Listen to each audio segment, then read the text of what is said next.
Please bear in mind that I'm now only talking about the 2012-2014 Honda CR-V. This is the part of the fourth generation, which is the pre-facelift part. In these years, the US market had only one available transmission, and this was the traditional 5-speed automatic transmission. That was pretty good. It's old-fashioned, it's really traditional, so there are no super fuel-efficient technologies in this transmission.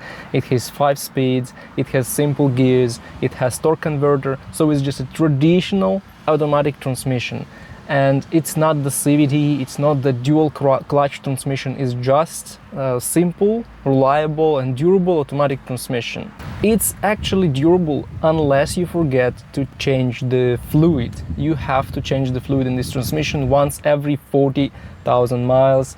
Although the driver's manual can tell you that it's not like 60,000 miles. No, the interval should be shorter, because otherwise your transmission will develop several problems like shuddering and vibration, and it may start jerking when you shift. So changing the fluid once every 40 km will ensure that the transmission is in good condition. Also, if you have the all-wheel drive CR-V, it's quite important to not forget to change the fluid in the rear differential and in the transaxle when you change the fluid in your transmission, because the rear differential in this car is quite tricky and it can start making noises once the fluid is not really fresh. So changing it once every 40 km is the perfect interval for the differential. And also make sure that once every 8-7 years you change this fluid, even if your car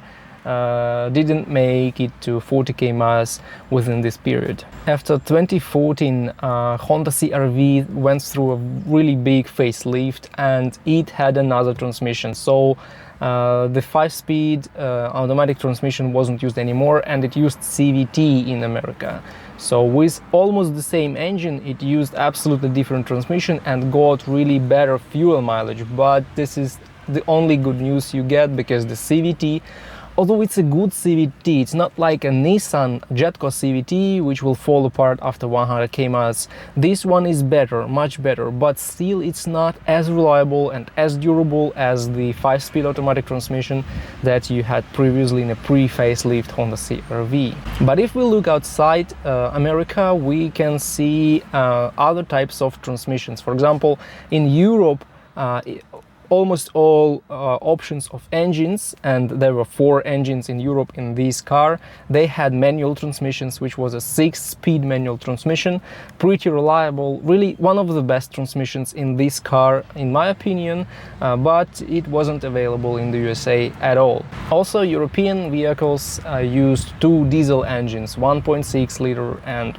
2.2 liters engine, and they both used either manual or automatic transmission, but the automatic had 9 speeds, so it was a 9-speed automatic transmission, which was not bad, but worse than the 5-speed automatic transmission that was used worldwide. I don't know why they made this 9-speed, maybe to improve the gas mileage in diesel vehicles even further, but these transmissions had more problems than the old-fashioned 5-speed one. So when it comes to the 5-speed automatic transmission, the only common problem it has is shuddering and vibration in low speed and when in park stationary. If you experience this, there are 3 ways to try and cope with the situation. First of all, you may want to change the fluid, especially if it hasn't been changed for more than 40,000 miles. Maybe this will help conquer the shuddering. Secondly, you can try a TSB for the software update. There was a TSB and Honda knows about this problem, so they issued software updates, and you can get one in the dealership. I'm not sure if you can get one for free, because this TSB is quite old and maybe they will charge you $100 or $200 for this, but still this is the cheap way to try and solve this problem. And if it doesn't help, there is another TSB that says you need to replace the torque converter. So Honda actually confessed that these 5-speed transmissions, some of them had defective torque converters that have to be replaced. And I'm also not sure about the price of this repair because it's a TSB, but the TSB is quite old, so it's very likely that you will have to pay for this on your own.